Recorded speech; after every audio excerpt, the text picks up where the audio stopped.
Une production des studios Bass.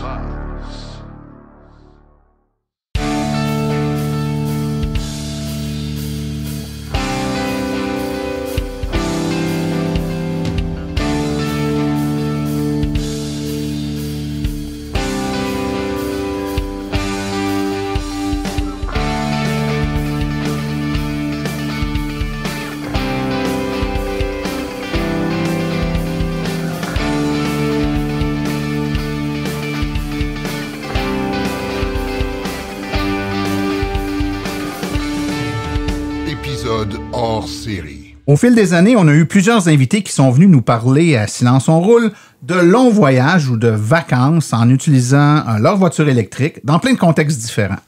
Aujourd'hui, on va parler de vacances ou de longs voyages en véhicule électrique, mais on va le faire avec un angle un peu différent. J'ai un invité qui est avec moi, Maxime Côté. Bonjour Maxime. Bonjour, enchanté, merci. Ça me fait plaisir. Et écoute, Maxime, tu es enseignant au secondaire. Tu es un nouveau propriétaire de voiture électrique. Puis en fait, je devrais dire quelqu'un qui est revenu à la voiture parce que tu as été longtemps sans voiture, c'est ça? C'est en plein ça. Ouais. Et là, tu reviens à la voiture avec une voiture électrique. T'es pas quelqu'un que ça fait 5-10 ans qui roule en véhicule électrique puis qui a tout expérimenté puis qui se sent à l'aise. Et malgré ça, tu as dit, tiens, moi, j'entreprends un voyage puis un pas pire voyage. Explique-nous où tu es allé, premièrement.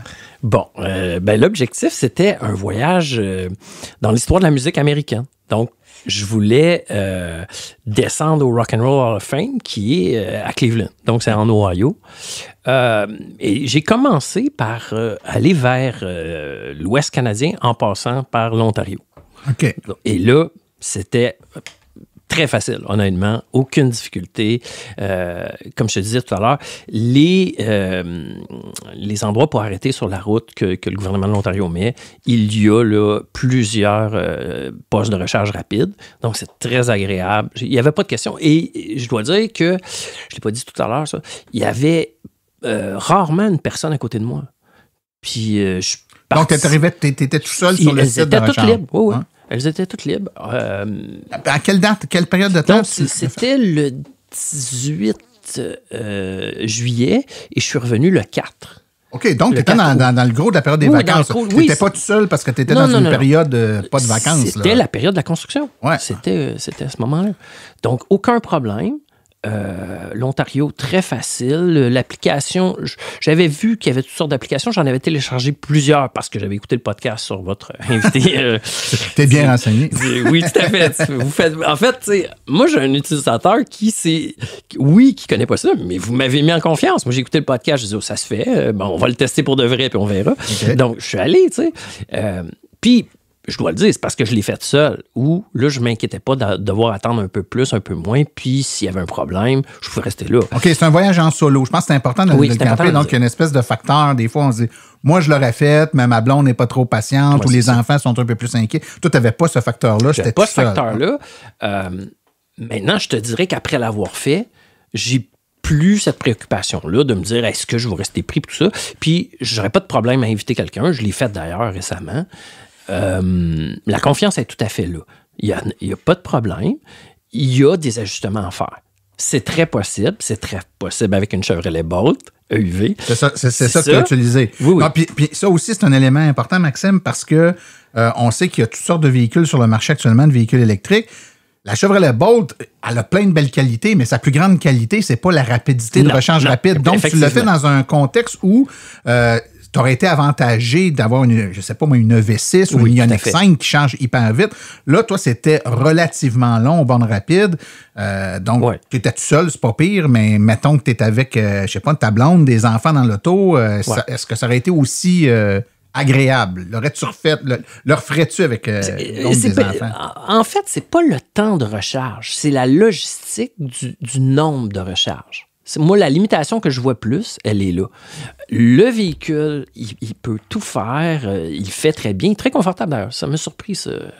Mais la planification du nombre d'arrêts, là, ça devient un peu embêtant.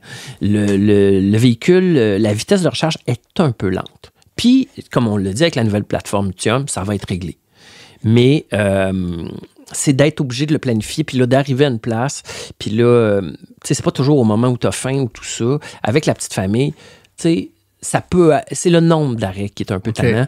1, 2 par jour, ça va. 3, ça commence à être limite. Puis, tu sais, moi, je le sais que des fois, j'ai fait 4, peut-être même plus par jour. Fait que là, ça commence à déranger sur ton planning. Tu sais, je le faisais en expérimentation, mais en tant qu'enseignant, je me disais, les petites familles vont le vivre comment?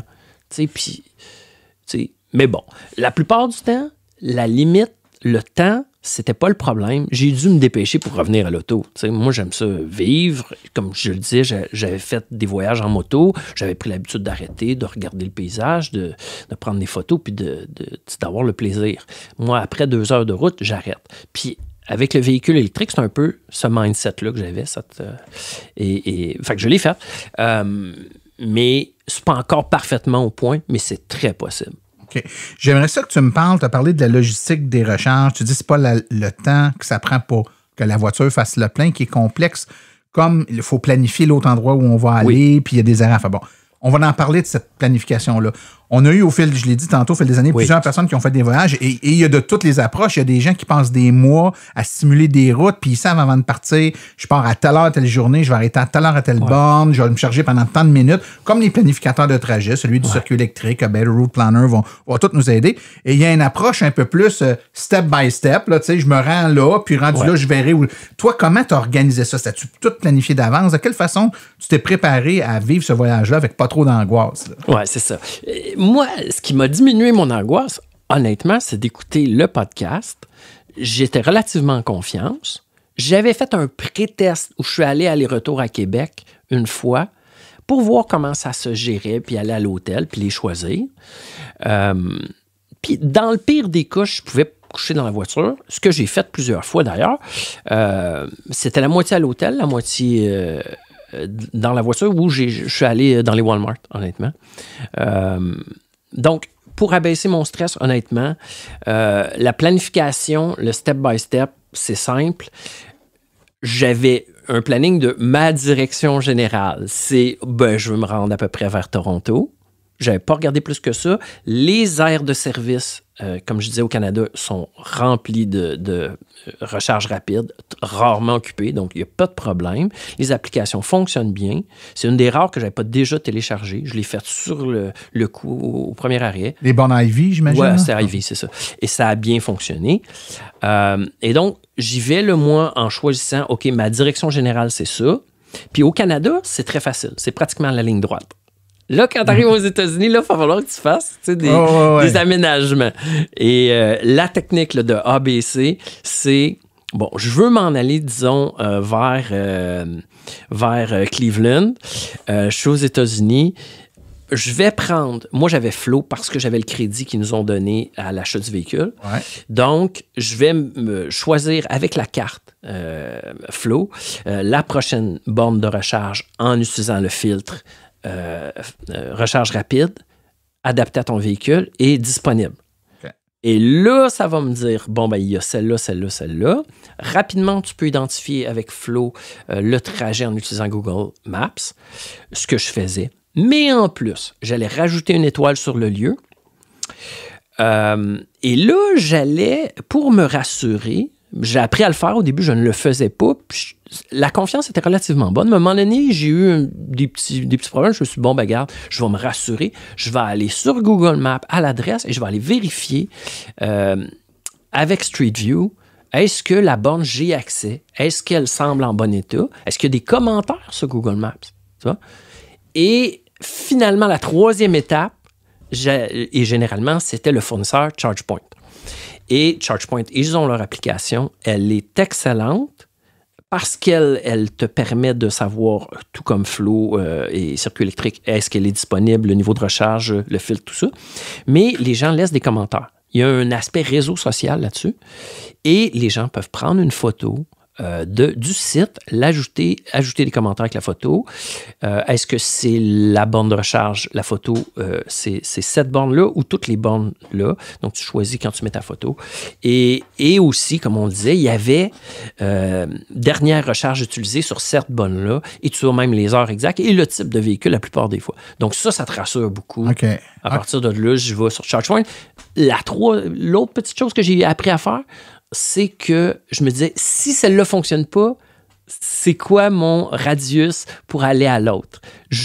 J'ai pas eu à l'utiliser tant que ça, mais je l'avais derrière la tête. Donc, tu prévoyais un plan B. Ouais. Si malgré toutes tes 3 étapes, là, tu as choisi dans l'application, tu vas dans Google Maps, tu regardes Street View, je peux-tu la voir? Tu l'air en bon état? Y a-tu des restaurants proches en plus? Oui, tu sais il ce qu'il va y avoir. aussi. Dernière étape, après avoir fait ça, c'est que tu vas dans l'application de, par exemple, c'est une borne ChargePoint, puis tu regardes les commentaires, tu t'assures qu'il n'y a pas quelqu'un qui t'a dit je suis allé il y a 2 jours, puis elle est brisée. C'est ça. Là, tu te sentais en confiance. Mais donc, je comprends que tu faisais ça, c'était étape par étape, c'est-à-dire que là, tu fais ça pour un site, tu t'en vas là, mais tu sais toujours pas où tu vas te charger la fois d'après. Donc, c'est à chaque recharge que tu planifies la prochaine. Tu n'avais aucun plan de match déjà préétabli. Oui, c'est ça. Borne par borne, avec la direction générale, par exemple, au Cleveland. Après ça, ça sera... je m'en vais vers Nashville. Puis, honnêtement, ça fonctionnait très bien. Rapidement... l'anxiété ou l'inquiétude est disparue. Tu m'amènes sur une piste intéressante, Maxime, parce que la perception, je pense que c'est vrai aussi, là, par unité de distance, il y a moins de bornes de recharge aux États-Unis qu'il peut en avoir au Québec. Mais la perception, c'est que ça va être difficile de trouver des bornes là-bas. En tout cas, il y a des déserts de bornes. Hein, c'est ce qu'on entend. Toi, tu n'as pas trop regardé ça. Tu es allé, puis est-ce que tu as eu de la difficulté? Est-ce que c'est arrivé souvent que tu disais, je regarde dans la direction générale où je veux m'en aller, tu regardes dans cette direction-là, puis il n'y en a pas vraiment, tu dois faire un détour de je ne sais pas combien de kilomètres pour aller te charger parce qu'il n'y en a pas sur ton chemin. C'est arrivé souvent, ça? La réponse courte, non. Honnêtement, j'ai pas senti le désert. Non. C'est arrivé peut-être une fois, je te dirais, dans le Alabama, Georgie, puis je veux pas catégoriser les États parce que c'est vraiment pas ce que j'ai vécu. Tu sais, moi, pour avoir une idée générale, je suis descendu vers le sud après Cleveland, Ohio, Columbus, Nashville, en allant tranquille. Et là, je prenais confiance. Arrivé à Nashville, je me suis dit, est-ce que j'y vais jusqu'au Nouveau-Mexique? C'était le plan pour la musique, la Nouvelle-Orléans. Puis la réponse était oui. Puis c'est en remontant de la Nouvelle-Orléans, un moment donné, là, après, je te dirais, la baie de Mobile, Alabama, là, il y a eu un petit détour, là, un petit croche que j'ai dû faire qui m'a semblé me rallonger légèrement. J'ai pris un certain risque parce qu'après, il n'y avait pas de plan B. Et là, je suis arrivé dans un concessionnaire Chrysler Jeep. Derrière la tête, je me disais, mais je sais qu'il y a des Jeeps rechargeables. J'en avais vu ici et tout. Je me suis dit, bon, ça va être bien. Mais j'avais quand même regardé, mais le concessionnaire était très récent. Et donc, il n'y avait pas d'image sur Google Street View. Et je l'ai quand même fait parce que je m'étais rendu compte que, contrairement ici, chose que je n'avais pas remarqué, les concessionnaires ne sont pas clôturés aux États-Unis. Jamais. Alors, tu peux rentrer pratiquement toujours, jour soit nuit. Au Québec, souvent, il y a les clôtures. On ne peut pas rentrer. Mais là-bas, la borne, si elle est là, tu vas être capable d'y aller. Je crois que c'est jamais arrivé. Une fois, je suis arrivé de nuit et j'ai choisi un concessionnaire Kia. Puis un peu par... j'ai pris un peu une charge. Je voulais être fantasque un peu pour le fun. Et j'avais pris confiance au concessionnaire Kia. J'avais vu que je pouvais y aller. Il n'y avait pas de clôture. Quand je suis arrivé sur le site, il était environ 22h30 à peu près. C'était bien éclairé, tout. C'était magnifique. Il n'y avait personne là. C'était peut-être un mercredi ou un jeudi soir. Et là, quand je suis débarqué du véhicule devant la borne, ChargePoint, je suis sorti puis j'ai entendu à l'extérieur, vous êtes filmé, c'était tout en anglais évidemment, vous êtes filmé, you are trespassing, hein, vous entrez sur un livre comme les Américains, et vous êtes filmé, tout ça, vous devez, bon, et ça m'a un peu fait rire, honnêtement. J'ai dit, regarde, je suis en train de prendre l'électricité, là, envoyer, tu sais, Puis c'est une borne ChargePoint payante. Oui, tout à fait. Ça, donc il n'y a eu aucun problème. Oui, je me suis branché, j'ai fait ma sieste, puis 30-40 minutes après, je suis reparti, personne n'est venu me déranger, puis ils ont sur film que j'ai tout simplement consommer le produit vendu. Tu as parlé tantôt d'hôtel. Je te ramène sur ce truc-là. Est-ce que tu as fait ton choix d'hôtel en lien avec le fait que le meilleur moment de charger la voiture, c'est pendant qu'on dort? Hein? On n'attend pas après. Est-ce que ça fait partie de tes choix? Et si oui, comment tu t'y es pris? Tout à fait. Alors moi, ce que j'avais utilisé, puisque j'avais fait un pré-test là, pour aller à Québec, j'utilise généralement Expedia pour planifier ça. Puis, d'habitude, je choisis mon hôtel en fonction de où je m'en vais. Est-ce que les images sont bonnes, les gens qui donnent leurs commentaires. Puis, dans le filtre, tu peux choisir avec recharge. Donc, il y a des bornes disponibles. Donc, je choisissais mon hôtel comme ça, une nuit sur 2 environ. Puis, je l'ai fait. Il y avait pratiquement jamais de problème sur les 5-6 fois où je l'ai fait, ou peut-être plus. 2 fois, le problème qui est arrivé, c'est qu'ils annonçaient qu'ils en avaient un et ils n'en avaient qu'un seul. Donc ça, c'est une surprise. S'il y a 2-3 voitures, là, ça ne fonctionne pas. Puis, donc là, c'est la compétition. Puis je suis allé me plaindre un peu parce que c'est ce qui m'avait attiré à cet endroit-là. Et j'ai demandé aux gens à la réception, puis ils m'ont dit, vous avez combien de chambres? Tu sais, pour les mettre en face de ça. Et moi, je lui ai dit, on est en 2023, vous vous annoncez, puis il n'y a qu'une seule borne de recharge. Là, il me dit, il y a 500 chambres. J'ai dit, vous avez 500 chambres, une seule. J'ai dit, moi, je suis mécontent. Tu sais. Après, vous allez me demander là, par Internet, voulez-vous faire un sondage et tout? Gars, je vous le dis en pleine face. Moi, c'est non. C'est pas acceptable, ça.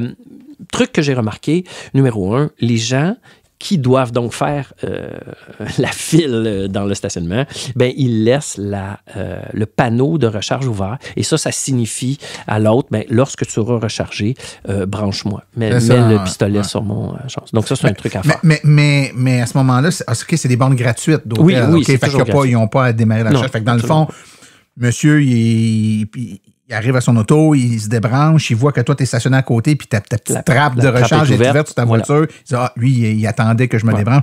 Il te branche, tout simplement, puis ils le font. Je l'ai expérimenté, je l'ai fait, et je l'ai compris assez vite, et les gens le font. Ils le font, il y a cette préoccupation-là.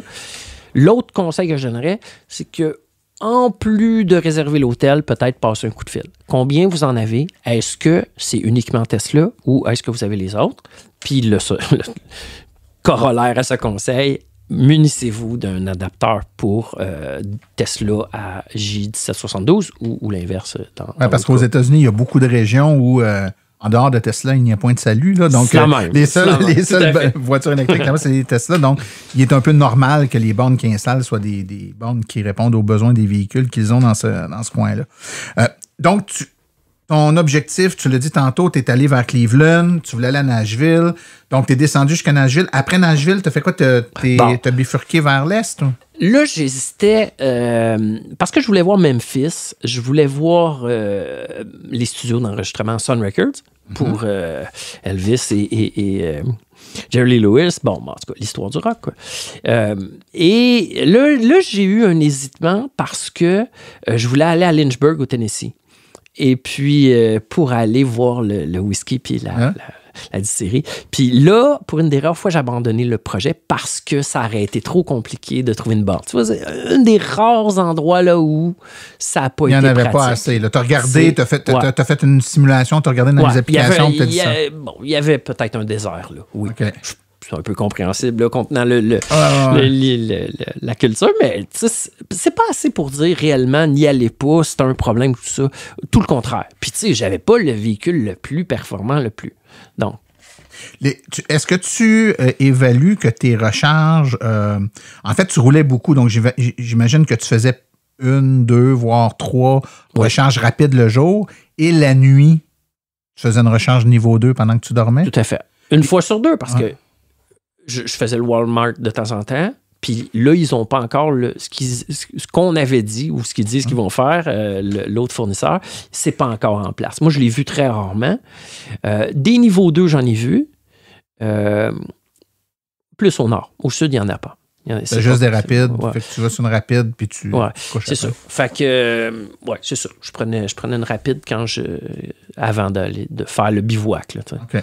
Ouais. Donc, à défaut de pouvoir aller visiter les distilleries telles que tu avais prévu, Où t'es allé après? Fait que là, je suis descendu tout droit à travers le Tennessee, le Mississippi.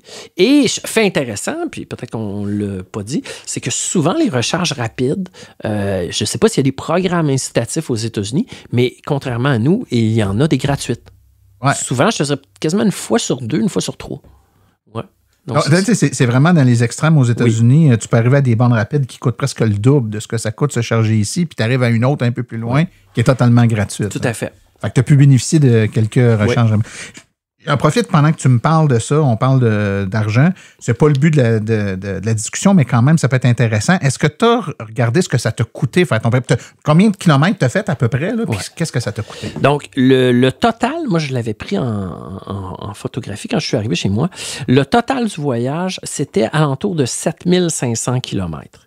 Donc, beaucoup de chemin, là, en 1000, c'est beaucoup plus. Ben, c'est bon. Et j'ai estimé que j'avais dépensé pour ça à environ 650 $. Donc, c'est tout à fait raisonnable, je pense. 4000, le chiffre exact, 4470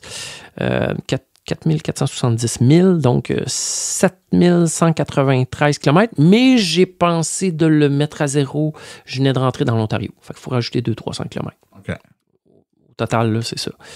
En partant avec une charge pleine de chez moi, évidemment. Oui, tout à fait. Puis, donc, en termes de coût, par exemple, par kilomètre... ça donne à peu près 6 sous, si je ne me trompe pas. Ouais. Quand tu as une voiture régulière, on est à combien? On est à 3-4 fois ça. Mal plus. Écoute, c'est très, très bon. Puis, une fois que tu es arrivé, donc, tu étais vraiment dans le sud, tu es allé jusqu'en Louisiane? Oui. Donc, la Nouvelle-Orléans, le golfe du Mexique. Et là, tranquillement, je suis remonté sur la côte. J'étais près du Panhandle de la Floride. Et là, j'ai rebroussé vers le nord, l'Alabama, Georgie, Alabama. C'est à peu près la seule fois où j'ai dû faire un petit travers pour aller chercher une borne. Où j'aurais dit il y a peut-être un désert. Ouais. Après ça, tu es revenu par vraiment la côte est à Caroline. Côte est. J'ai été surpris de ne pas en trouver à Myrtle Beach. Ah. Une raison que je ne comprends pas, il n'y avait pas vraiment de supercharger là, mais j'en ai profité pour aller à la plage. Et la chambre de commerce de Myrtle Beach, qui est à peu près à 1-2 km de la plage, même pas, ils ont un niveau 2. J'ai laissé la voiture là, j'ai passé l'après-midi à la plage. Je suis revenu, j'ai vérifié, je me suis changé, je suis allé souper, je suis revenu. Après 4 heures, j'avais ce qu'il fallait pour aller rejoindre la borne rapide. Okay. Et là, je suis reparti. Écoute, le temps file, mais on a quand même des points quand même intéressants. Donc, tu as remonté tranquillement pas vite. Est-ce que tu as vu, je dirais, au fur et à mesure où tu remontais vers le nord, puis tu as atteint des États plus proches, je crois, de la Nouvelle-Angleterre, dans le bout d'État New York. Est-ce que tu voyais que le nombre de bornes augmentait ou c'était relativement stable du sud vers le nord? Oui, ils augmentent. Mais la vraie différence, je pense pas que c'est que les bornes augmentent. Je pense que la mentalité des gens est plus ouverte. Ça, tu le perçois. T'sais, tout l'aspect social-là, moi, mon frère m'avait dit, fais attention à ce que tu discutes avec les Américains. Lui, il était dans l'armée pour sa retraite. Puis souvent, il allait aux États-Unis, au Texas, tout ça. Et puis moi, je travaille en éthique, puis souvent, je vais débattre avec les gens. Mais là, absolument pas. J'ai abordé aucun débat. J'ai trouvé que les Américains étaient très gentils tout le temps, toujours ouverts. C'est vraiment, les gens vont vers nous, c'est super agréable. Mais jamais je suis rentré dans le débat et personne ne m'a parlé de politique. J'étais à Washington le jour même où Trump a été... est retourné devant les tribunaux. Mais non, hein? La télévision, très grand écran dans le Marriott où j'étais, en parlait, mais 24 heures sur 24, personne ne commentait quoi que ce soit. C'est drôle. Mais la mentalité, si t'es avec une petite famille, tout ça, faut savoir que se promener en véhicule électrique aux États-Unis, c'est pas la même chose au niveau politique, social. Il y a des États où le fait d'ouvertement dire non au pétrole, c'est un statement politique assez fort. C'est un sacrilège. On l'abordait tantôt. Là, c'est arrivé que le ton monte, il y a du vandalisme qui se font sur les voitures électriques. Tout à fait. Puis ça, est-ce que tu l'as ressenti, toi? Est-ce qu'il y a eu des moments où les gens t'ont regardé et ou regardé ta voiture avec des yeux méchants ou ils connaissent tellement pas les Chevrolet Bolt qu'ils n'ont même pas remarqué qu'elle était électrique, peut-être? Je dirais la réponse B. Ils ne la connaissent pas. Ah. Les gens étaient surpris que je leur dise, ben, vous savez, mon véhicule, c'est un Chevrolet, il est fabriqué chez vous. Mais honnêtement, dans ma tête, ça me rassurait. Et il y a une tension entre les gens. Je sens bien que, pour certains, rouler en Tesla est un affront. Et j'étais heureux, je vais être bien honnête, j'étais heureux de ne pas circuler en Tesla. Puis quand j'ai vu un Toyota RAV4 que quelqu'un avait graffiné avec la clé, là, manifestement, un RAV4 hybride Prime. Changeable, un Prime. D'un bout à l'autre, il y avait le délibéré du geste, moi, me heurtait. Là. Je veux dire, au Québec, on verrait pas ça. Ouais. Puis l'autre chose qu'on voyait pas, qu'on verrait jamais, c'est les gens qui vont occuper des espaces de stationnement réservés pour les véhicules électriques et ils vont l'occuper de façon délibérée, systématique. Hein? Ouais. Alors, avec un véhicule d'une grosseur imposante et souvent, vont se stationner un peu croche pour bloquer deux stationnements. Non, il y a... Moi, jamais, je dirais rien, mais tu te sens un peu petit, tu sais. Ça, c'est... faut le savoir d'avance un peu. Ils sont pas rendus là. Pour eux, c'est la mentalité américaine est beaucoup bâtie sur le pétrole, leur richesse aussi. Donc, j'imagine qu'on vit la même chose dans certains États, dans certaines provinces de l'Ouest canadien. Mais nous, c'est carrément l'inverse. Nous, c'est le contraire. C'est Hydro-Québec, donc on est... notre intérêt est complètement inversé. C'est une polarisation assez opposée. À contrario, je dirais que quand, évidemment, ton périple s'est achevé, il a fallu que tu retraverses la frontière canadienne et que tu arrives au Québec. Est-ce que, comme moi, lors de mon dernier périple, tu as senti comme une espèce de soulagement de « Ah, il y a des bandes partout, c'est facile, il n'y a pas de trouble. » Oui, mais pas tant que ça. Honnêtement, la chose que je trouvais le plus, c'est que je savais qu'avec circuit électrique, chaque borne était fonctionnelle, puis qu'on serait bien accueilli sur les terrains. Tu sais, tu le disais tout à l'heure à micro fermé, on emprunte ces terrains-là, ce sont des prêts, mais la volonté des gens, elle va comme, on dirait, dans le bon sens. Tandis qu'aux États-Unis, tu vois qu'on est plus toléré. On est dans le fin fond, mais attention, dérange pas trop, puis t'es pas comme les autres qui viennent acheter de l'essence. Puis, tu sais, quand moi, je vais chercher le balai pour nettoyer les fenêtres, là où les gens achètent l'essence, j'avais plus l'impression d'être regardé de travers. C'est ça, tu squattes. Ici, jamais l'idée. T'as pas senti ça.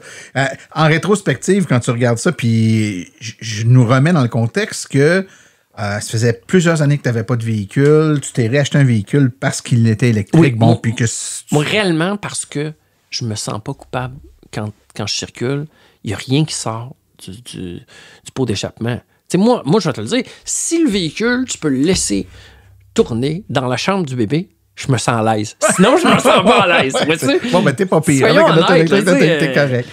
Mais avec cette vision-là, t'avais pas une grande expérience en voiture électrique, puis t'as entrepris quand même un périple relativement, je te le dis, relativement audacieux. Il y a beaucoup de gens qui n'oseraient pas faire autant de distance et surtout d'aller dans des régions qu'ils connaissent si peu en termes d'électrification des transports. Tu as quand même fait preuve de... Je sais pas si c'est du courage. Mais il y avait une gradation. Tu sais, dans le fond, tu vis au Québec. Moi, je l'ai eu au mi-avril. Puis moi, j'en ai pas de borne chez moi, mais il y en a une pas loin au supermarché. Donc, moi, je suis là que je vais me charger en allant faire mon marché. Puis merci à M. D. Et donc, j'ai pas trop d'inquiétude. Tu sais, comme disait ton autre invité, l'électricité, il y en a partout. C'est une question de patience. Donc, pas trop d'inquiétude. Le Québec m'a habitué. Puis là, quand je m'en vais vers l'Ontario rapidement, je vois que c'est très disponible, il n'y a pas de problème, je prends confiance. Traverse les États-Unis, une autre petite inquiétude, ajustement. Mais comme je t'ai dit, tu planifies, tu fais des sauts de puce. OK, mon prochain superchargeur dans la direction où je vais. Tu regardes sur Google Maps, tu vérifies les commentaires sur ChargePoint, tu regardes la photo, puis à la limite, tu trouves un plan B. Aux alentours, je me gardais genre 16-20 000. Ça allait bien, en réserve, tu sais. Puis là, la confiance est venue. C'est sûr qu'en allant vers le sud, peut-être qu'il y en avait un peu moins, mais j'avais pris l'habitude de vérifier bien. La confiance était bonne. Tu t'es acclimaté graduellement. Oui, tout à fait. T'es parti du meilleur scénario, puis t'as descendu vers le scénario. Mais c'était pas si pire que ça, honnêtement. honnêtement. Puis, évidemment, je veux dire, au fil du temps, des années, les politiques d'électrification s'améliorent. On sait que, bon, notre président préféré, de l'autre côté de la frontière, a mis en place certaines politiques qui vont favoriser le déploiement de bornes de recharge dans les prochaines années. C'est commencé. Ça devrait donc s'améliorer grandement. Avec Tesla. Hein? Pas juste avec Tesla. Je dirais, il y a des programmes là, de recharge de véhicules qui sont bien implantés. Puis évidemment, quand les superchargeurs Tesla vont être accessibles à tout le monde, ça va nous donner encore... parce qu'il y en a quand même beaucoup des superchargeurs Tesla. Toi, dans ton cas, tu visais pas ces endroits-là parce que tu n'aurais pas pu te charger là, mais il y en a, même dans les États où il n'y a presque pas de voitures électriques, il y a des superchargeurs Tesla. Donc, ça t'aurait permis d'ajouter des points de recharge. Donc, je pense que ce qu'il faut retenir pour les auditeurs, c'est que oui, il y a peut-être un petit degré de défi supplémentaire, mais il n'y a rien d'insurmontable. Rien d'insurmontable. Ça n'a pas demandé tant que ça. D'ici 2-3 ans, tous ces problèmes-là sont pas mal réglés. Le problème va être ailleurs, moi, je pense. Comme je te dis, plus dans la culture, l'acceptation. Mais technologiquement, ça va être... ça sera d'ici 2-3 ans complètement réglé. Au Québec, le problème n'est plus là. C'est pas mal déjà réglé. Est-ce que tu as un autre voyage de prévu? Je pourrais moi, c'est le travail qui m'empêche. Mais clairement, la porte est désormais ouverte. Mais là, tu ouvres une porte. Moi, je veux mentionner que j'ai l'autopilote, celui de Chevrolet. Puis franchement... Qui s'appelle déjà... Super Cruise. Super Cruise. Et je dois dire que moi, je l'ai pris un peu parce que j'apprécie la technologie, un peu par curiosité, un peu parce que je me suis dit, quand je vais le revendre, ça va être disponible. Mais je suis... c'est la chose que je retiens le plus. Ça m'a surpris comment c'est pratique, comment ça abaisse le niveau de tension. Ça te permet de rouler plus détendu. Ça t'allège au niveau de la navigation. Tu peux regarder ta carte mieux, prévoir mieux ta sortie. C'est plus agréable de regarder quand tu arrives dans une nouvelle ville, tout ça. Franchement, c'est passé de peut-être une curiosité ou un gadget à absolument nécessaire. Dans des grands voyages, on fait beaucoup de routes. Le Super Cruise, jamais je ne m'en passerai. Il a mis un élément important. Est-ce qu'il y a des... Je fais un peu de coq à l'âne, mais je pense que c'est intéressant. Est-ce qu'il y a d'autres outils que tu as utilisés pendant ton voyage? Que ce soit des outils de navigation, tu as parlé des applications sur ton téléphone que tu as utilisées pour... identifier les bornes, mais est-ce que tu as utilisé, je ne sais pas moi, PlugShare? Est-ce que tu as utilisé des outils de navigation branchés sur ton Apple CarPlay sur le véhicule? Non, très peu. Tu sais, moi, ChargePoint, Evigo un peu. Une fois où j'ai eu de la difficulté, j'ai dû appeler, je pense bien que c'est Evigo, et j'avais jamais réussi à m'inscrire, tout ça. J'avais donné toutes mes données. Finalement, c'est le service à la clientèle qui... à distance, activer la borne. Okay. C'est la seule fois. Avec la carte de crédit? Oui, ils avaient mon numéro que je lui avais donné verbalement. Puis je voyais que la personne du service à la clientèle était du bon bord, faisait partie de la solution. Et donc, il collaborait très bien. Là. Est-ce que tu avais ouvert des comptes? Tu parles d'Evigo, que tu as eu de la difficulté, mais est-ce que tu as ouvert des comptes sur des applications ou des réseaux de rechange américains avant de partir? Je les avais téléchargés. Je les ai faits en route. OK.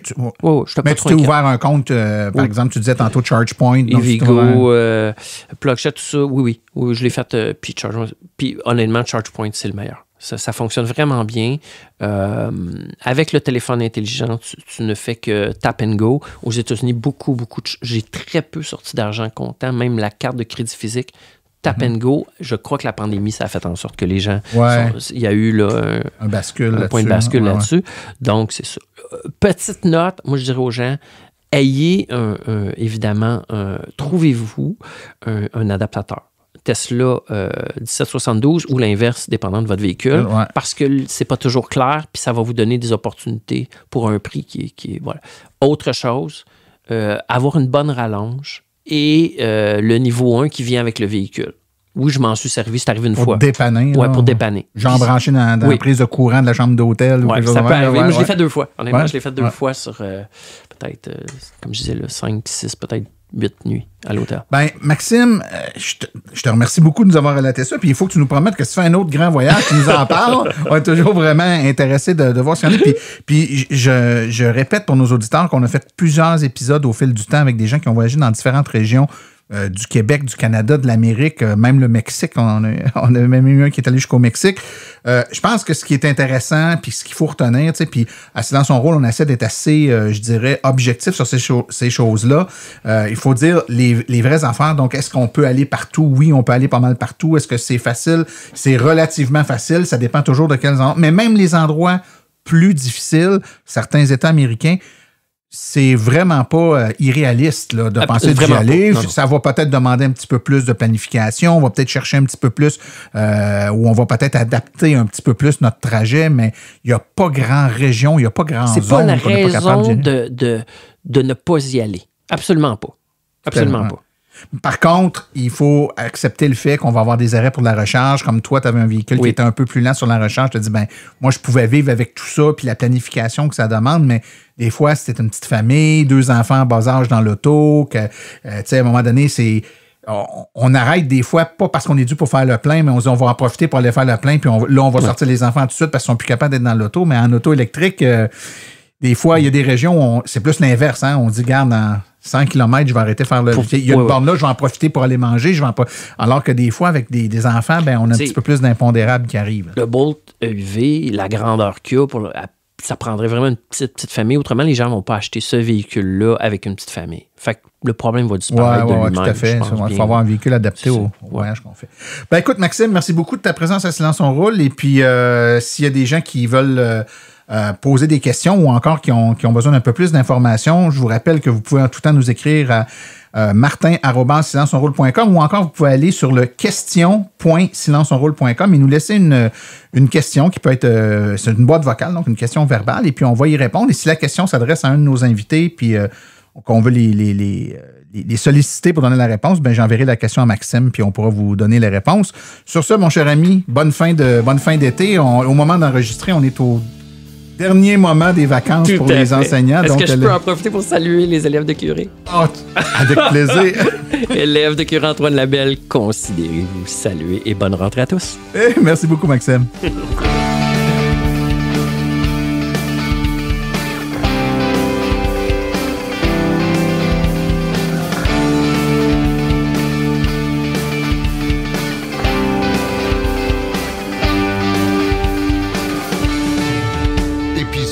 Hors série.